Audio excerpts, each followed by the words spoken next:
Welcome to History Through Fiction, the podcast. I'm your host, Colin Mustful, and today I'm happy to be joined by Charlotte Whitney, author of the novel A Tiny Piece of Blue. Charlotte, hello. Good morning, Colin. Well, I want to start with the setting of your novel, 1934 Michigan. It's a similar setting to a previous novel of yours. Why did you choose this setting, and what does that personally mean to you? I grew up on a farm in South Central Michigan, kind of in the middle of nowhere, near Marshall, near Battle Creek, which is near Kalamazoo. And I heard stories about the Great Depression from my grandparents, my aunts, and uncles. And it was such a fascinating period. I myself grew up on a small family farm, so I understood the enormous amount of effort it took to eke out a living on a farm. Once I asked my grandmother uh, how they made it through the depression, and she said, "Well, we were very, very lucky. We only went hungry for 1 year." I was a teenager when I asked her that, and I couldn't fathom being hungry for a year. That just was not in my realm of experience. And that conversation with her really triggered my interest in that time period. Well, and that reminds me of the photo you have on your website of your mother's lamb or your grandmother's lamb. Was that the year of hunger they had to kill the pet and eat it? Yes. Yes, my mom was about uh, 9 or 10, and she had this pet lamb. And fortunately, we do have that snapshot, sweet little lamb. And they had nothing to eat that year, and the lamb was slaughtered. And my mother never, ever ate lamb again. She would eat anything. She would eat squirrel, she would eat possum, she she would eat strange things during the Depression, but not lamb. Oh yeah, that would be traumatizing for anyone, let alone a young woman at that time. Well, let's talk about the characters you have in order to get into the setting and tell us this story. So, who tell us about Celestis Trayson and the circumstances of her life? Sure. Silstis Trayson is one of the three main characters. She's a 13-year-old girl, and her nickname is Silly. And she finds herself very early in the book homeless because of this devastating house fire and irresponsible parents who had too many children to take care of. She is very naive and young and not very adept at solving problems at the beginning of the book. By the end of the book, she has matured. We see her as someone who has really changed considerably because of the circumstances she faces and how she goes about problem solving. I also should add that her name Silly is comes from Silstis, which she was born on the winter solstice, and her mother misunderstood the nurse and said, "Oh, this is lucky. You have a solstice baby." And her mother named her Silstis. And that was a difficult name to be saddled with, because the nickname being Silly and her more formal name being just simply wrong. So she has some trouble. She also, her last name is Trayson, and her family has rightfully earned the nickname Trashy Traysons because they they're fairly irresponsible. They're the only people who live out in this countryside who aren't farmers. They live about a mile away from the other two main characters, Edna and Vernon Gertz. Edna is Silly's 4-H leader, and Vernon, her farmer husband, is the leader of the 4-H club for the entire county for beef steers. And so there are a lot of interactions between these three main characters, and we hear each of their points of view in the book, and they're quite distinguishable. Of course, the 13-year-old girl has a very different voice than Edna, the older farm lady, and her husband, Vernon, who is kind of a crotchety old man and very tight-fisted with his hard-earned money. And so whenever you pick up the book, you start reading, you'll know which person, yeah, which character is speaking. I want to go back to the name a little bit. That's a pretty clever characteristic, and as writers, we're always looking for an angle to kind of make our characters a little special or memorable. Was this something that you just came up with? Was it something that you saw somewhere else? How did you come up with that idea? Oh, thank you for asking this question because it is really a funny situation. One of my roommates, when I was in graduate school, the year before, had been teaching in a very impoverished area of South Chicago. And she had a student, I think it was fifth or sixth grade, who was named Syphilis. And one day, my roommate, Michaelin, asked her, how did your mother decide on your name? And Syphilis answered, well, she was in the waiting room of her doctor's office, and she picked up this brochure that had Syphilis on the front of it, and she liked the name. Of course, as you probably figured out, it was a brochure about syphilis. And my roommate chose not to say anything other than it's a love Syphilis is a lovely name because my roommate was a very nice person and didn't want to break the news to her. But that had me thinking about names for a long, long time. Interesting. Wow. Well, let's talk a little bit more about the novel and some of the things that occur. You deal with issues of child trafficking. Can you tell us a little bit more about the actual historical background and the kind of research you did in order to kind of understand child trafficking during the Great Depression here in the U.S.? Yes. First, there is much less information about trafficking in the 1930s than there is currently because of the Depression and because of the way people viewed younger people. Lots of young men just left their homes when there wasn't enough to eat. And you probably have heard about the train riders, and they went out to seek adventures. I was just talking to a former friend whose father graduated from college in 1934, and he just went off and rode trains and explored the world for 2 years. So that's the common information that people left home and went out on great adventures. However, there was a lot of trafficking that resulted in children, young men being forced into factories and into worse kinds of things. And sometimes they were let out, sometimes they escaped.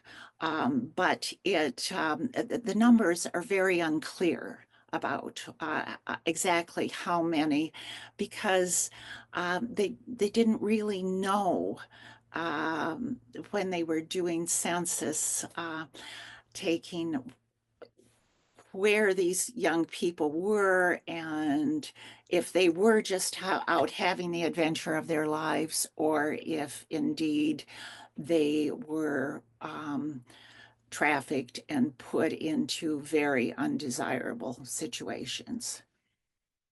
And again, back then, um, there were children who left. We call them children. We might say young men now, who were as young as 13, 14, who left home to make it on their own. And now we don't think of that tender age as a time to be on your own. And how did you then, what were you able to discover in your research process? What sources did you rely on? Where did you have to fill in gaps? I I did a lot of information searches just on the internet and in census taking historians. The nice thing about being a historical novelist is that you utilize all the hard efforts of historians who have researched those topics. And when I said the internet, that really doesn't tell you much. What tells you more is books, interviews on the internet, and historians who have attempted that process. That's one of my occupational hobbies, by the way. I love researching books, and I have to tell myself to pull away because otherwise I would spend years just doing research. And it's so much fun and so interesting. And you probably use maybe 1% of the information that you cull in your novel because you want a fast-paced, interesting novel. You don't want to throw statistic after statistic, one after another in your book. So you don't use very much of what you gather, but the process is just so much fun for me. I love it. Well, let's talk a little bit more about that. You said it's an occupational hobby. So what, I understand you're a teacher at the University in Michigan. Tell us about what you do for a living and how that has contributed to your work as a novelist. Yes, I'm actually retired now. I had my career at University of Michigan. I had mainly administrative positions. The position that I retired from after almost 10 years, I was director of a living learning program. It's like an honors college that was focused on writing in the arts. So I taught a little bit, but not a whole lot. I was hiring writers in residence, training student leaders to develop activities and events around writing in the arts. We often had uh, guest writers come in and talk to the students, as well as artists too. So that was a very interesting position. And however, it was one of those positions that's very demanding. You can't do it in 40 hours a week. So I wasn't really writing very much. And when my father passed away, it meant that my mom was not in a situation to be living by herself. So she came and lived with my husband and me. And at that point, I retired, and she was living with us. And I had the opportunity to take time to go in my office and sit behind the computer for 3 or 4 hours a day and work on my writing. Tell us more about your journey, about your process? Because this isn't your first novel. You've been involved with several other books. So where are you now, and how did you get there as a novelist? Well, be working for the university, of course, I just thought only in terms of nonfiction. So I started out, I was working for the business school, and I started out writing a kind of a self-help book based on business principles of win-win negotiations. And from there, there was quite a gap in time because we were raising children, and I wanted a life outside of my career. So just wasn't too much time to be writing. But my favorite word game, it was a game called Upwards. It's a bit like Scrabble, only you can build the tiles up to five. Really fun game. I was terribly frustrated when I just couldn't win against my friends, and I thought, I have a master's degree in English. I'm a writer. I should be head and shoulders above everyone else. Looked all over Amazon, everywhere else to find a book on how to win it upwards. Nothing. All kinds of books exist on winning at Scrabble. So I talked to my friends and said, we need to write a book about how to win it upwards. And they said, well, you're the writer, we'll edit it. So I wrote this little, it's not very long, just a little book on winning it upwards. But it was a fun journey because in the process of doing it, I met via the computer and the internet, the man who invented Upwards. And he was just remarkably supportive of my writing, and he blurbed the book and said that he even himself learned some tips. So it was that was fun. Nonfiction. Then I had heard all my life that it was easy to write romance novels.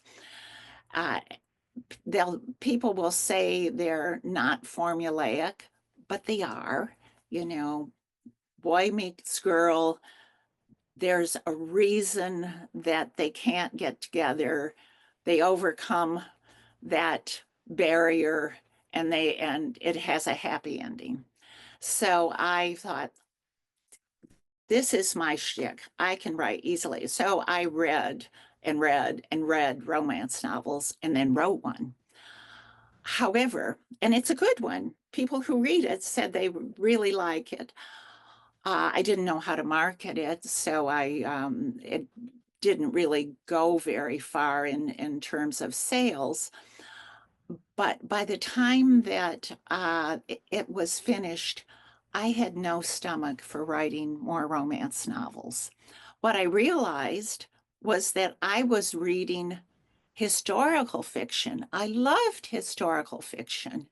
And so I dropped the romance novel idea, and that was when I started writing historical fiction. My first book was Threads, a Depression era tale. I self-published it. It came out in December of 2019. And you know what happened in January, February, March 2020. We had a pandemic.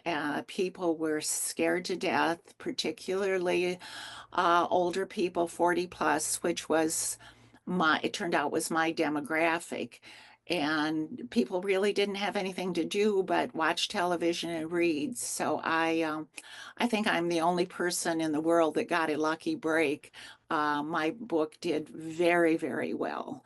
And and not just because it was COVID. I mean, it's a fun, interesting book, and people really resonated with it. And there were pieces of it that mirrored what people were experiencing in the pandemic. So that did very, very well, spurred me to write my next historical novel, also, as you mentioned earlier, set during the Great Depression in the rural Midwest of the farmland of Michigan. This was the unveiling of Polly Forrest, and it's a historical mystery. Polly Forrest uh, is a young woman who marries for money. Lesson here: don't marry for money, even during the hardest of times. It did not work out. And we travel through this book uh, trying to figure out if her husband's death, and this is not a spoiler, you find out about it in the first chapter, is a homicide, suicide, or freak farm accident.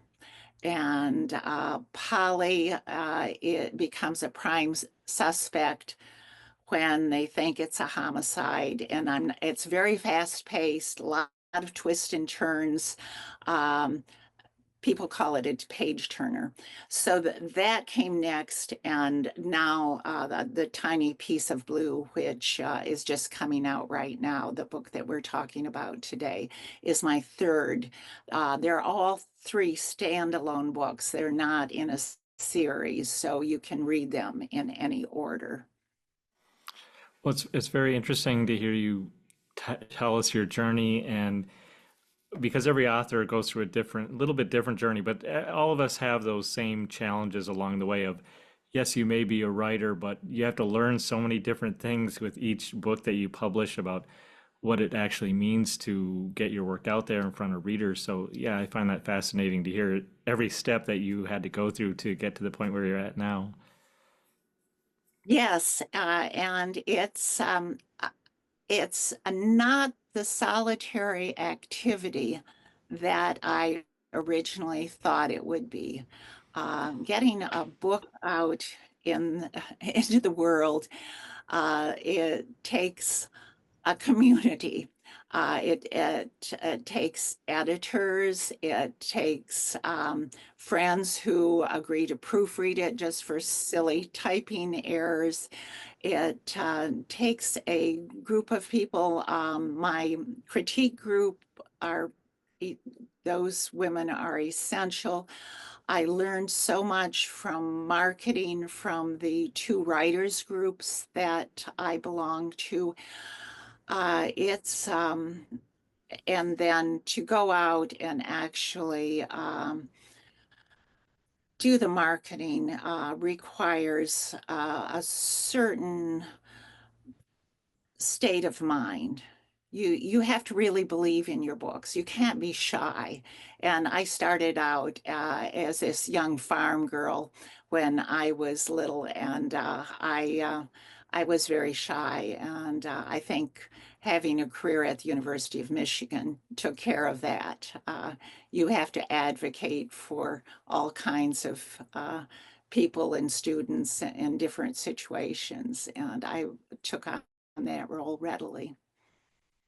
But what you'll find in this new book, a tiny piece of book, are several slivers of my own life. I was in 4-H clubs, the sewing group. I was in the county beef fair, took my steer and showed it. I didn't have a particularly good one. My my parents weren't very wealthy, so we didn't have good calves to start with.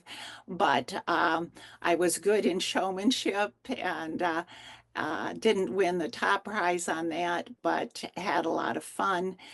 And the other fun pieces of the novel, um, going to a barn dance, that was part of my experience as a child too.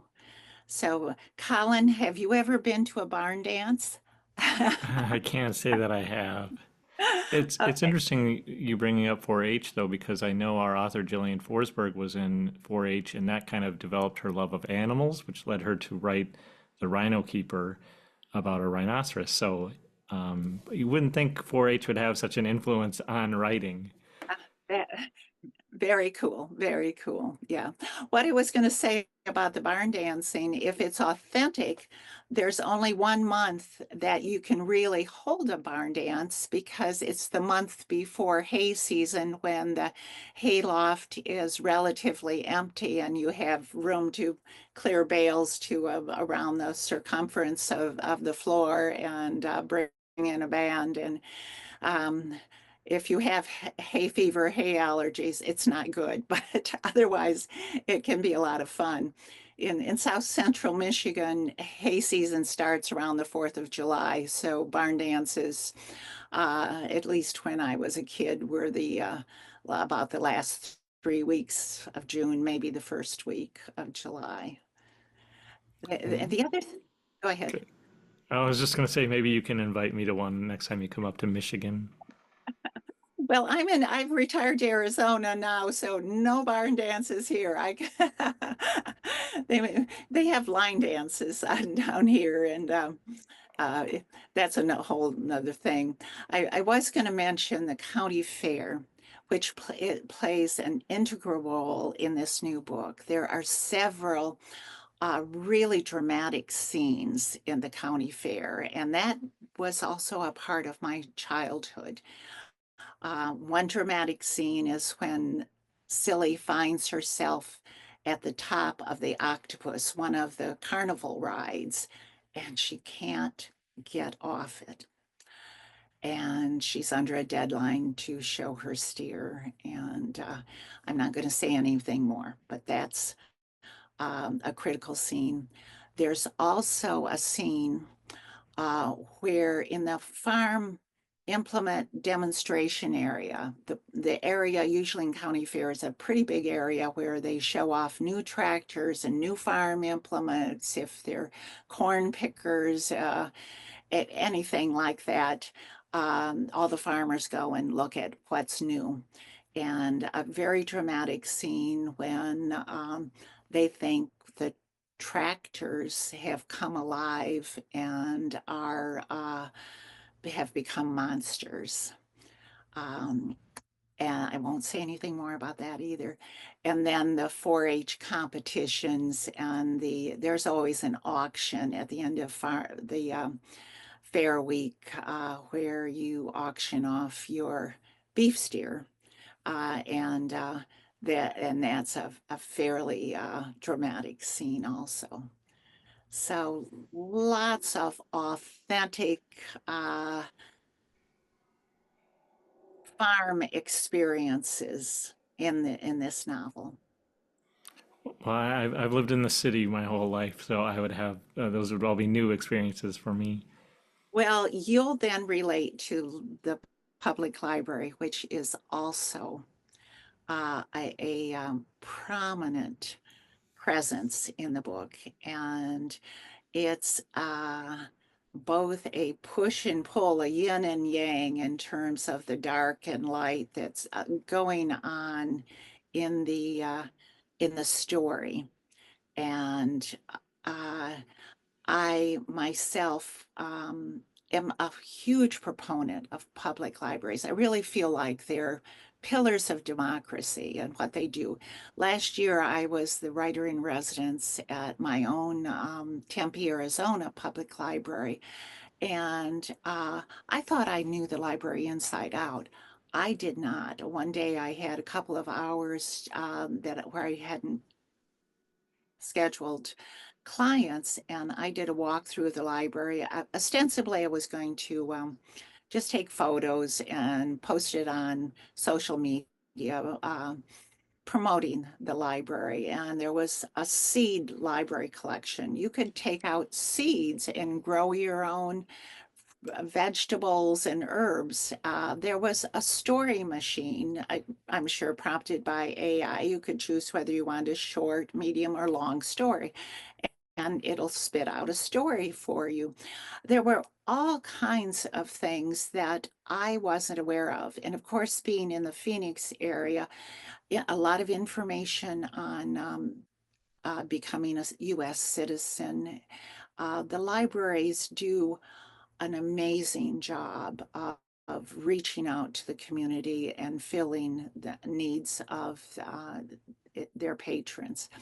I say this because there, in A Tiny Piece of Blue, there's a librarian who is a villain, and she is not a nice person. And when my husband was the first person to read the first draft of the book, and he said, "Well, you can't do this. Librarians are all nice. There's never been a nasty, villainous librarian." And I said, "Yes, you're right. That's why I'm writing it differently." And so I dedicate the book to librarians because they come out in the end as bright and shining people who really serve the public well. That's great. As we're speaking right now, the Tiny Piece of Blue has yet to be officially released, so I know you're very busy with your marketing and publicity. Have you had a chance to sit down and work on something new? Yes, as a matter of fact, I'm going to be co-authoring a book. We're changing time periods. The next book will be set in from probably 1842 to 1847. And it's also a historical novel, but it's based on a true story, a family who fled a plantation, who were enslaved and fled a plantation in Kentucky and made it up to my hometown of Marshall, Michigan on their way to Canada. Marshall was a hotbed of abolitionism. There was a very large um, former slave and free Black community there. The family decides to reside there, and the slave catchers come up from Kentucky. This is all true. It's one of these truth is stranger than fiction kind of situations. Very personal for both of us because the co-author, her mother's people were enslaved in a on a plantation, probably not more than 10 miles away from this one that this family fled. And for me, I grew up hearing this story from high school onwards of how this family was embraced by not only the Blacks in the community, but the prominent white leaders as well. And their graves are just a few yards away from my parents. And so there's so many personal things. So we're really working to make this a masterpiece. Well, it sounds like a fantastic and important novel, and how great that you're able to combine efforts and to co-author something like that. And a lot of fun. Well, Charlotte, congratulations on A Tiny Piece of Blue. Thanks so much for joining me today. It's been an absolute pleasure talking to you. My pleasure. Thank you so much, Colin. I appreciate being here.